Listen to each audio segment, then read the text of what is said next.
Champions trophy team പ്രഖ്യാപനത്തിന് പിന്നാലെ ഏറ്റവും ചർച്ചയായ രണ്ടു പേരുകൾ സഞ്ജു സാംസണും കരുൺ നായരുമാണ്. ഒരാൾ അസൽ മലയാളി, മറ്റൊരാൾ പാതി മലയാളി.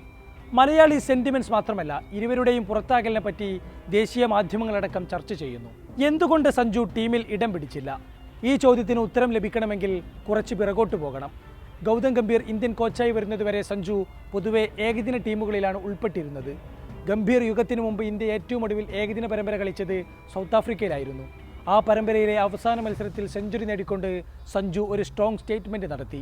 ബോളൻഡ് പാർക്കിൽ ദക്ഷിണാഫ്രിക്കൻ പേസ് പടക്കെതിരെ നേടിയ സെഞ്ചുറിയോടെ സഞ്ജു ഏകദിന ടീമിൽ ഇരിപ്പിടമുറപ്പിച്ചു എന്നാണ് പൊതുവെ കരുതപ്പെട്ടത്. ദിവസങ്ങളും മാസങ്ങളും കടന്നുപോയി. ഇന്ത്യൻ ക്രിക്കറ്റിൽ ദ്രാവിഡ് യുഗം അവസാനിച്ചു. മുഖ്യ പരിശീലകന്റെ കസേരയിൽ ഗൗതം ഗംഭീർ എത്തി. അങ്ങനെ ശ്രീലങ്കൻ പര്യടനത്തിനായുള്ള ഏകദിന 2020 ടീമുകളെ പ്രഖ്യാപിച്ചു. പക്ഷേ അതിൽ സഞ്ജുവിൻ്റെ കാര്യം സർപ്രൈസ് ആയിരുന്നു. കളിച്ച അവസാന ഏകദിനത്തിൽ സെഞ്ചുറി അടിച്ചിട്ടും ഏകദിന ടീമിൽ സഞ്ജുവിന് ഇടം ലഭിച്ചില്ല. അതേസമയം കാര്യമായി ശോഭിക്കാതിരുന്ന 2020 ടീമിൽ ഉൾപ്പെടുകയും ചെയ്തു.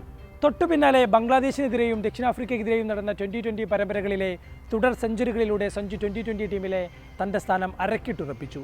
ഇതേ സമയം ഏകദിന ക്രിക്കറ്റ് അയാൾക്ക് മുന്നിൽ ഒരു കാരണവുമില്ലാതെ വാതിൽ അടക്കുകയും ചെയ്തു. ഇന്ത്യക്കായി 16 ഏകദിനങ്ങളാണ് സഞ്ജു കളിച്ചത്.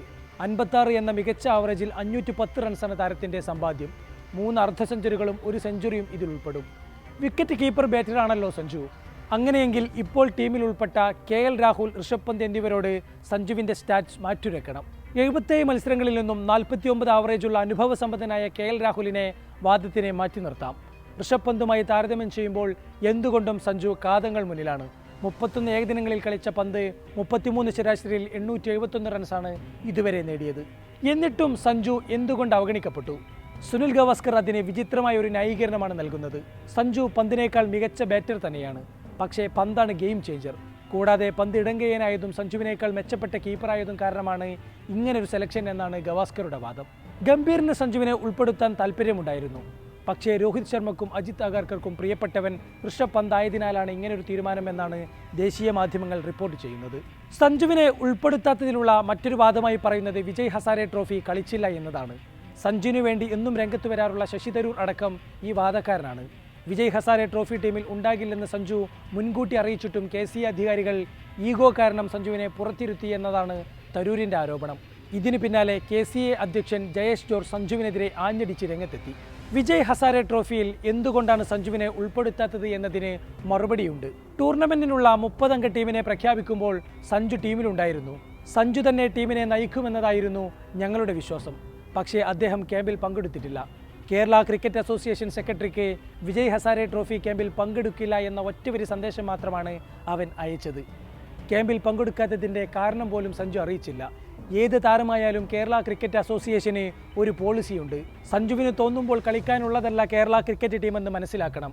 മറ്റു താരങ്ങൾക്ക് റോൾ മോഡൽ ആകേണ്ട സഞ്ജു ഇങ്ങനെ ചെയ്യുന്നത് ശരിയല്ല. ജയേഷ് ജോർജ് മീഡിയ വണ്ണിനോട് പ്രതികരിച്ചത് ഇങ്ങനെയായിരുന്നു. സഞ്ജുവിനെ ടീമിൽ ഉൾപ്പെടുത്താതെ പോയതിൽ KCA ഇടപെടലുണ്ടോ എന്ന് നമുക്കറിയില്ല. ഈ വിവാദത്തെ വിടാം.